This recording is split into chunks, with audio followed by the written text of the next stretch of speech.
My name's Amy from Anchor Cars, and today I'm going to be taking you through this vehicle. If you do have any questions following on from the video, please don't hesitate to give us a call on the number shown above, and our salesman will be more than happy to go through those with you.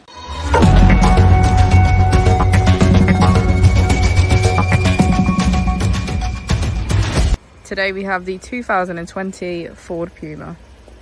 This vehicle has done just under 62,000 miles.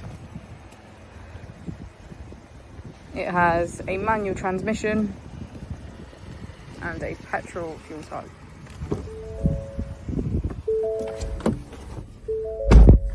To the left of our steering wheel, we have cruise control as a feature, as well as our keyless ignition.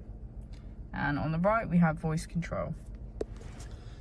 Moving on to our screen, we can access our key features, which include navigation, Bluetooth and mobile apps, 4Pass Connect, Android CarPlay and valet mode. If we put the vehicle into reverse, we can see that it comes with a parking camera with front and rear parking sensors.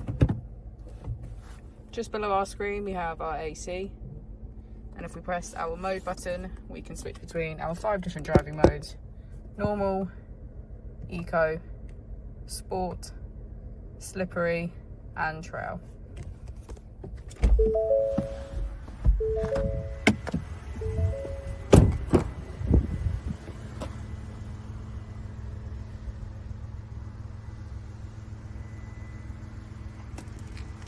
Thank you for watching the video. Our opening hours are Monday to Friday 9 till 6, Saturday 9 till 5 and Sunday 10 till 4. I'll also be displaying our contact details on the screen for you now.